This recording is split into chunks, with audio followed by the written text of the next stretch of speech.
자, 제가 처음 이렇게 이제 우리 징기스칸 가족분들을 위해서 이렇게 동영상 촬영을 하고 있고, 첫 시간에 이제 빌라 다세대에 대해서 이렇게 제가 우리 실제 경험했던 노하우를 말씀을 드리고 있는데, 이 하자 부분, 빌라 다세대 부분의 현장 조사를 할 때 이 하자 부분이 사실은 굉장히 꼼꼼하다고 해도 사실 이 건축에 관련돼서 정확하게 알지를 못하면 사실 우리 같은 경매인들도 이 하자 부분을 100% 잡을 수가 없습니다.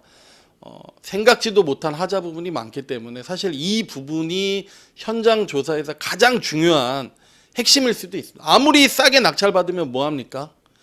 이런 하자 부분이 계속 발생이 되고 비용이 계속 발생된다고 가정을 하면 못 삽니다. 못 살아.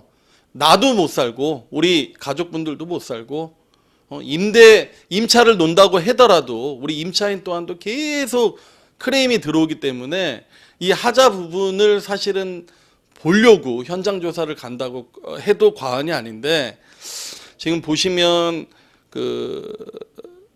이 경매 물건의 건물 상황을 반드시 확인을 하셔야 돼요. 보시면 제가 쭉 나열을 했는데, 대부분 빌라 다세대 같은 경우는 개인 업자들이 건축한 경우가 많아 소위 날림공사가 많음이라고 이렇게 기재가 되어 있고요. 실제 그렇습니다. 이분들은 자선사업가가 아닙니다. 그러다 보니까 돈을 벌기 위해서 어떻게 하면 내가 분양 면적을 조금 더 뺄 수 있고, 어떻게 하면 평 단가를 조금 더 낮게 해서 분양이 잘 될 수 있는지를 연구하시는 분들이기 때문에 겉으로 보이는 부분을 신경을 쓰지 내부 자체를 신경 쓰는 경우가 많지가 않습니다. 그러다 보니까 많은 물건을 보시고 또 많은 경험을 하셔야지만 이런 부분들도 우리 징기스칸 가족분들이 경험을 통해서 배울 수 있는 거기 때문에 이 부분은 항상 염두를 해보셔야 되고, 자, 마찬가지로 현장을 가시면 위층에 누가 살고 있는지 또 아래층에 누가 살고 있는지 또 이 빌라 다세대 주위에 어떤 환경이 있는지 당연히 체크를 해보셔야 되겠죠. 예, 이런 부분들을 아셔야지 또 그분들이 이 물건에 관련돼서 어떠한 소문이 있는지 또 어떤 하자가 있는지를 또 아실 겁니다. 그래서 이런 부분들을 집중적으로 탐문을 하셔서 좀 조사를 하셔야 되고요. 그리고 빌라를 보다 보면 이렇게 1차, 2차, 3차, 4차, 5차, 6차 이렇게 세대수가 계속 늘어가면서 단지로 이렇게 형성된 것처럼 보이는 빌라들이 있습니다. 아무래도 이렇게 구성된 빌라가 일반적인 그냥 통상적인 빌라보다는 조금 더 신경을 써서 분양하는 경우가 많기 때문에 아무래도 이런 빌라 물건들이 경매 물건이 나오게 되면 좀 눈여겨보시라고 제가 이렇게 기재를 한 거고요.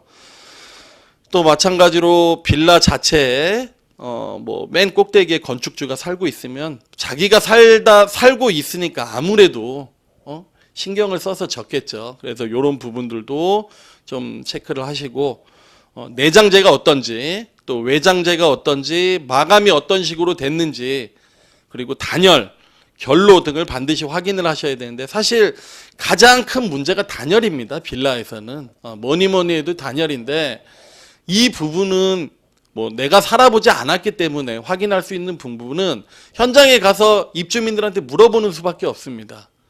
그래서 이런 부분들도 꼼꼼히 체크를 해보셔야 되고, 지금 보시면 건축법상 20세대 이상은 공동주택에 해당하기에 관련 법 규정을 엄격하게 적용됐고 19세대 이하는 철저한 조사가 필요해요. 이게 뭐냐? 건축법상 20세대 이상은 굉장히 규제가 강합니다. 그러다 보니까 이 기준에 맞추려면 자재부터 시작해서 건축물 뼈대부터 시작해서 전부 다 지자체에서 이제 체크를 하는 부분이 있는데, 아무래도 19세대 이하 일반적인 빌라 같은 경우는 이런 관리 감독이 조금 소홀하기 때문에 아까도 말씀드렸다시피 날림공사가 많이 있습니다. 그러다 보니까 이런 부분들도 좀 체크를 해보셔야 되고, 벽돌조 건물도 이제 오래된 벽돌조 건물 같은 경우도 당연히 난방이나 결로, 샤시 이런 부분을 체크를 해보시고, 또 체크를 한다고 하더라도 이런 부분이 있으면 아무래도 추후에 수리 비용이 지속적으로 발생될 수 있기 때문에 이것도 염두를 하셔야 됩니다. 자, 그리고 건축물 대장상 불법 건축물, 위반 건축물로 등재가 돼 있는지도 체크를 해보시고, 돼 있더라도 또 지자체에 확인을 해 보셔서 실제 등재가 됐는지 아니면 이런 하자 부분이 치유가 됐는지도 체크를 해 보셔야 됩니다. 자, 요 정도는 그래도 기본적으로 아셔야지 우리 징기스칸 가족분들이 리스크가 있는 물건을 그나마 안전하게 취득할 수가 있기 때문에 반드시 체크하셔야 될 부분이고, 물건 하자 유무 맞습니다. 빌라를 가셨을 때 당연히 내 외부에 금강거, 크랙이 가 있는지, 그 다음에 샤시가 알루미늄 샤시인지 아니면 하이 샤시인지 또 일반 목공 샤시인지, 샤시가 굉장히 비쌉니다. 우리가 현장 조사를 왜 가는 건지 아셔야 돼. 돈 안 들어가려고 가는 거잖아요. 앞으로 낙찰 받더라도 계속 돈이 발생이 되면 결 스트레스 받고 문제가 발생되기 때문에 돈을 아끼시고 앞으로 추후에 꼼꼼하게 조사를 하셔야 되기 때문에 이런 걸 보셔야 돼요. 네, 그래서 샤시 부분, 또 누수 부분도 있는지, 또 승강기가 있지만 작동이 되는지 안 되는지도 확인을 해보셔야 돼요. 또 이게 나중에 승강기가 또 문제가 있어서 교체가 되면 입주하고 나서 또 세대별대로 n분의 1씩 거두면 또 추가로 비용이 발생되잖아요.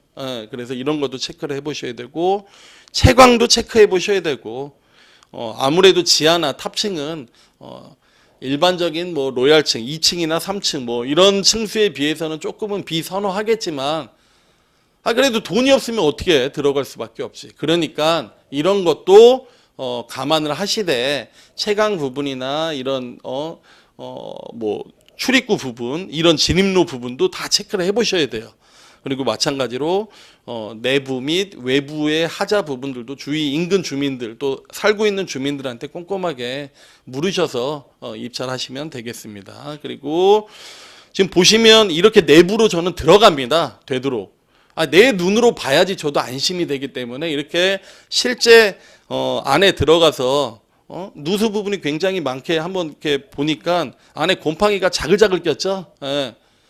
이게 이런 거는 하자가 치유가 되기가 쉽지가 않아요. 아무리 방수액 바른다고 해도, 방수포 바른다고 하더라도.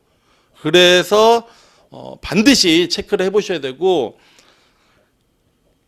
그리고 보시면 이제 마지막으로 위치 부분, 위치 부분에 대해서 이렇게 보셔야 되는데, 경사진 언적 당연하죠. 도로에서 보면 1층이지만 실제는 지층인 경우가 많으며, 전면 부분에서 봤을 때는 문제 없어요. 근데 뒤로 보면 아무래도 지층이기 때문에, 지하로 되기 때문에, 지층이기 때문에 채광 부분도 없고, 또 아무래도 지하에서 습기가 올라올 수도 있고, 또 누수 부분도 있기 때문에 이 부분도 언덕이라 그러면 좀 체크를 해보셔야 되고요.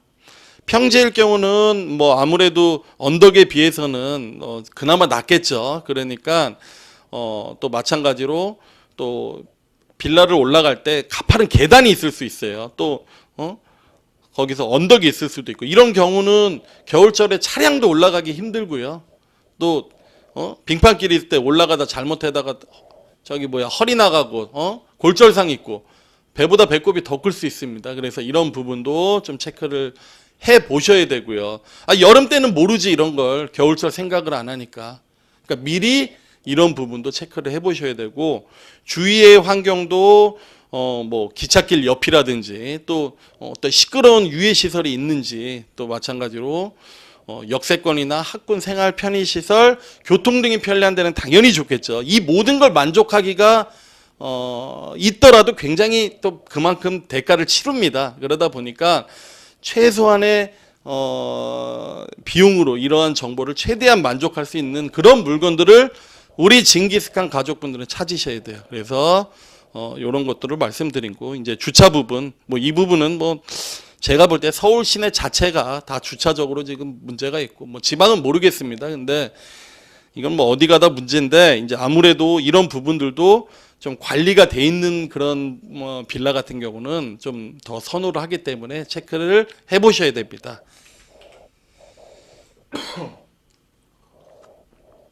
아유, 제가 이렇게 계속 말을 하니까 목이 좀 따끔거려서 중간중간 제가 이렇게 물을 먹으면서 또 이렇게 얘기를 하더라도 좀 양해 좀 부탁드리겠습니다.